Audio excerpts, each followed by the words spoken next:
Welcome back coders. मेरा नाम है मोहित। स्वागत करता हूँ आपका हमारे पाइथन प्रोग्रामिंग की प्लेलिस्ट में। ये हमारी प्लेलिस्ट की 54th वीडियो होने वाली है।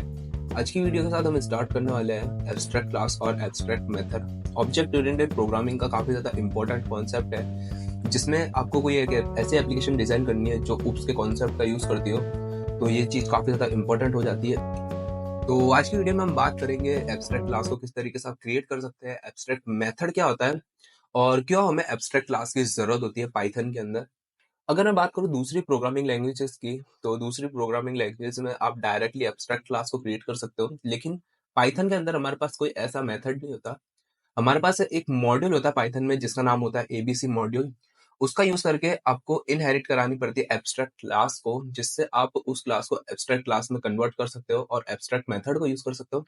चलते हैं हमारा पाइथन में और देखते हैं कि आप क्या इस तरीके से एब्स्ट्रैक्ट क्लास यूज कर सकते हो, एब्स्ट्रैक्ट मेथड्स क्या होते हैं। Let's get started. तो यहाँ पर गाइस मैं देख सकते हैं, यहाँ पर मैं हमारे पाइथन के अंदर आ चुका हूँ और पाइथन के अंदर मैंने एक नई फाइल को क्रिएट कर लिया है। लेट्स से सबसे पहले मैं एक क्लास क्रिएट करूंगा। लेट्स से हमारी क्लास का नाम कुछ भी हो सकता है। लेट्स से एक कंप्यूटर नाम की क्लास क्रिएट करूंगा। मैं एक कंप्यूटर नाम की क्लास क्रिएट करूंगा और उस कंप्यूटर नाम की क्लास के अंदर एक मेथड होगा जो होगा प्रोसेस। कंप्यूटर में हमारे पास काफी सारी प्रोसेस होती है। जो भी आप सिस्टम पर काम करते हो उसको प्रोसेस कहते हैं हम लोग, और ये सिंपल एक एम्प्टी क्लास होगी।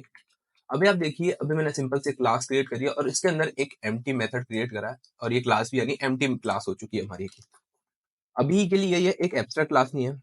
और हमको क्यों पता पड़ा? अगर मैं इस क्लास का ऑब्जेक्ट क्रिएट करता हूँ, लेट्स से मैंने कंप वन नाम से ऑब्जेक्ट क्रिएट करा है और कंप्यूटर नाम की क्लास का यूज करके कंप नाम का एक ऑब्जेक्ट क्रिएट करा है और कंप वन डॉट प्रोसेस अगर मैं लिखूंगा तो सिंपली यहाँ पर अभी लेकिन हमारी कोई एरर नहीं आ रही है, हमारा सिंपली प्रोग्राम रन हो रहा है, क्योंकि अभी तक हमने इस क्लास को एब्स्ट्रैक्ट क्लास में कन्वर्ट करा ही नहीं है। इसलिए इसका ऑब्जेक्ट भी यहाँ पर क्रिएट हो रहा है। अगर ये एक एब्स्ट्रैक्ट क्लास होती तो पाइथन में हम इसका ऑब्जेक्ट क्रिएट नहीं कर सकते थे। अगर मैं इसको एब्स्ट्रैक्ट क्लास में कन्वर्ट करने की कोशिश करूं तो यहाँ पर मैं लिखूंगा from ABC import ABC comma करके लिखूंगा एब्स्ट्रैक्ट मेथड। अब मैंने यहाँ पर एक मॉड्यूल को इंपोर्ट करा पाइथन के जिसका नाम है एबीसी मेथड मॉड्यूल। और एबीसी क्या होता है? एबीसी का मतलब होता है एब्स्ट्रैक्ट बेस क्लास। अब पाइथन के अंदर मैंने आपको बताया कि इनबिल्ट कोई ऐसा मेथड नहीं है कि जिससे आप सिंपल सी एक एब्स्ट्रैक्ट क्लास क्रिएट कर सकते हो। तो पाइथन के अंदर हमारे पास एक एब्स्ट्रैक्ट बेस क्लास मॉड्यूल होता है जो एक बेस क्लास आपको प्रोवाइड कराती है। आपको सिंपली वो मॉड्यूल को इंपोर्ट कराना है और सिंपली जिस क्लास को आपको एब्स्ट्रैक्ट क्लास में कन्वर्ट करना है उसको यहाँ पर इनहेरिट करा देना है। इसलिए मैंने बताया था इनहेरिटेंस का काफी ज्यादा यूज होगा। एब्स्ट्रैक्ट क्लास क्रिएट करने में हमारा इनहेरिटेंस का यूज होता है। और जिस भी मेथड को आपको एब्स्ट्रैक्ट मेथड में कन्वर्ट करना है तो एक डेकोरेटर का यूज करके सिंपली अगर मैं यहाँ पे लिखूं एब्स्ट्रैक्ट मेथड, तो यहाँ पर ये एक एब्स्ट्रैक्ट मेथड कन्वर्ट हो चुका है। मैंने आपको बताया था कि डेकोरेटर्स का आप किस तरीके से यूज कर सकते हो पाइथन के अंदर। हमने बात करी थी टाइप्स ऑफ मेथड्स के बारे में, जिसमें हमने 3 मेथड्स बताए थे। सबसे पहला होता है हमारा इंस्टेंस मेथड, स्टैटिक मेथड और थर्ड वाला हमारा होता है क्लास मेथड। तो इंस्टेंस मेथड तो आप डायरेक्टली क्रिएट कर सकते हो और आपको अगर स्टैटिक मेथड या क्लास मेथड क्रिएट करना है तो आपको वहां पर भी डेकोरेटर्स का यूज करना पड़ता है। इसी तरीके से अगर आपको कोई एब्स्ट्रैक्ट मेथड को क्रिएट करना है तो भी आपको यहाँ पर डेकोरेटर्स का यूज करना पड़ेगा। आप वो दोनों वीडियोस को चेकआउट कर सकते हो, डेकोरेटर्स वाली और टाइप्स ऑफ मेथड्स वाली। काफी ज्यादा इंपॉर्टेंट वीडियोस है वो भी। अभी के लिए मैंने लेट्स सी, अभी के लिए चीजों को सिंपल करने के लिए मैंने एक एब्स्ट्रैक्ट क्लास को, अब एक ये कंप्यूटर नाम की क्लास हमारी एब्स्ट्रैक्ट एब्स्ट्रैक्ट क्लास बन चुकी है और जो ये हमारा प्रोसेस नाम का मेथड है ये एब्स्ट्रैक्ट मेथड बन चुका है।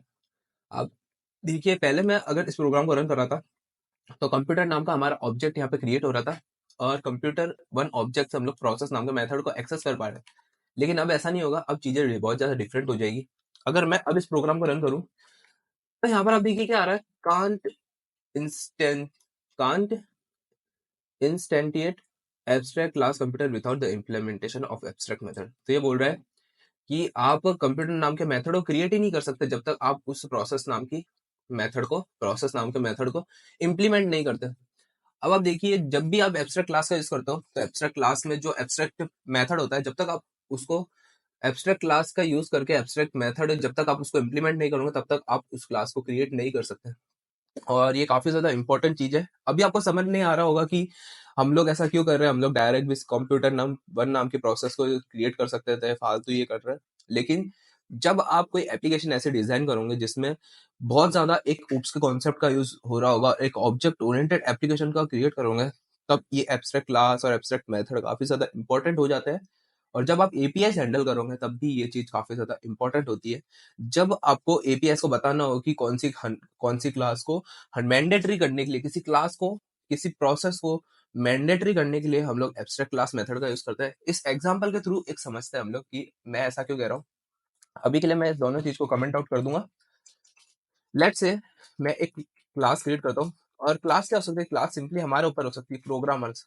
तो हमारा हमारा प्रोग्रामर्स नाम की क्लास क्रिएट करता हूँ, और प्रोग्रामर्स का एक मेथड क्रिएट करता हूँ। हम लोग प्रोग्रामर्स क्या करते हैं, हम लोग सिंपली बग्स को रिजॉल्व करते हैं। तो प्रोग्रामर्स क्या वर्क करते हैं, इसका एक मेथड क्रिएट करता हूँ। प्रोग्रामर्स का क्या काम है, प्रोग्रामर्स का काम होता है सॉल्विंग बग्स। हम लोग मैक्सिमम टाइम बग्स को सॉल्व करते हैं, और यही हमारा काम रह गया अब। तो यहाँ पर अब मैंने एक प्रोग्रामर नाम का मेथड क्रिएट करा बग्स सॉल्व करने के लिए। लेट्स से आप किसी आईडी पे बग सॉल्व कर रहे हो, पेपर पेन का यूज करके बग सॉल्व करते हो, या फिर कोई व्हाइट बोर्ड मेथड का यूज करके। लेट्स से मैं अभी बात कर रहा हूँ मोबाइल मोबाइल की बात करता हूँ, या फिर मैं बात करूंगा यहाँ पर, मैं एक और क्लास क्रिएट करूंगा। और एक और क्लास किसके लिए क्रिएट करूंगा, प्रोग्रामर्स बग सॉल्व करेंगे। तो बग सॉल्व करने के लिए आपके पास आईडी ही होना चाहिए। तो ये लेट्स से मैंने आईडी नाम की क्लास एक और क्रिएट कर लिया, और वो आईडी नाम की क्लास के अंदर सिंपली आपके कंपाइल हो रहा है कोड, आपका सिंपली कंपाइल हो रहा है कोड। तो यहाँ पर एक कंपाइल नाम का मेथड क्रिएट करूंगा, और कंपाइल नाम का मेथड क्या कर रहा है, सिंपली प्रिंट करा देगा हमारा। कंपाइल नाम का मेथड सिंपली प्रिंट करा देगा कि कंपाइल नाम का कंपाइल कंपाइल डन हो जाएगी।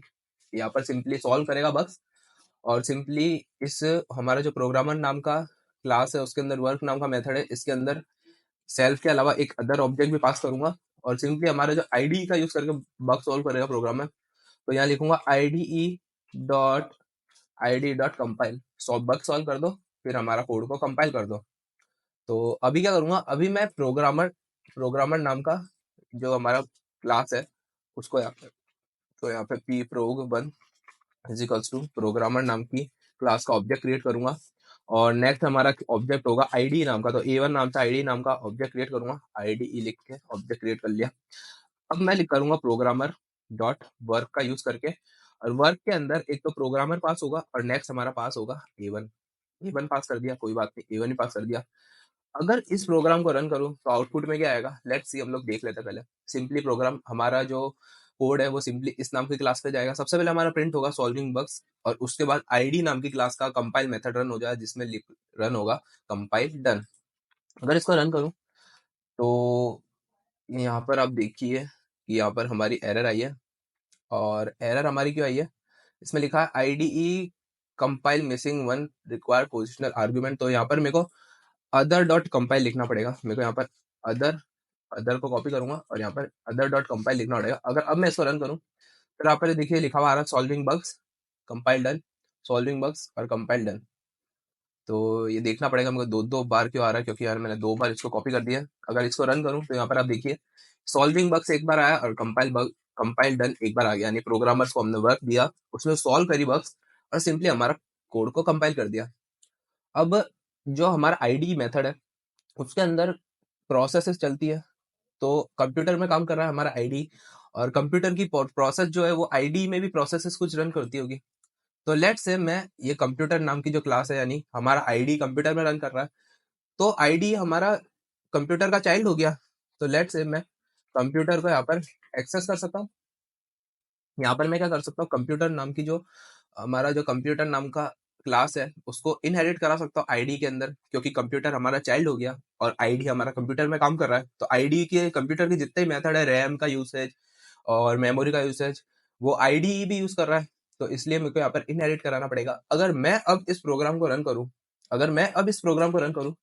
तो यहाँ पर हमारी एक एरर आ चुकी है। और ये हमारी एरर क्या आ रही है कि अगर आपको आईडी को कंप्यूटर के अंदर इनहेरिट करना है, तो सिंपली आपको प्रोसेस नाम के मेथड को यहाँ पर क्रिएट करना पड़ेगा, तभी आप आईडीई का एक ऑब्जेक्ट क्रिएट कर सकते हो। यहाँ पर आप देखिए हमारा ऑब्जेक्ट ही क्रिएट नहीं हो रहा है। यहाँ पर आप देखिए a1 is equals to IDE नाम का ऑब्जेक्ट पहले जो क्रिएट हो रहा था, अब वो ऑब्जेक्ट ही क्रिएट नहीं हो रहा, क्योंकि यहाँ पर हमने मैंडेटरी कर दिया क्लास आईडीई को कि उस क्लास के अंदर हमारा ऑब्जेक्ट होना चाहिए। मैं अगर यहाँ पर ऑब्जेक्ट क्रिएट कर देता हूँ प्रोसेस नाम का, और उस प्रोसेस में प्रिंट करा दूंगा, कुछ भी प्रिंट करा सकता हूँ। लेट से मैं कुछ भी प्रिंट करा देता हूँ। इस प्रोसेस नाम के मेथड के अंदर मैं प्रिंट कराऊंगा दिस इज प्रोसेस, और अगर मैं इसको रन करूँ तो यहाँ पर आप देखिए अब हमारा कोड सही से काम कर रहा है।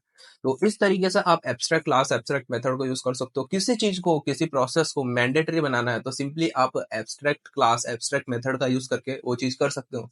लाइक एपीएस का जब आप यूज करते हो तो एपीएस में सिक्योरिटी को बढ़ाने के लिए आप सिक्योरिटी क्लास को एब्स्ट्रैक्ट क्लास क्रिएट कर सकते हो, ताकि जब भी कोई पार्टी, थर्ड पार्टी अगर आपकी एपीएस को यूज करे तो सिंपली उसको उस सिग्नेचर को, सिक्योरिटी को मैंडेटरी करना पड़ेगा, सिक्योरिटी मेथड को मैंडेटरी करना पड़ेगा।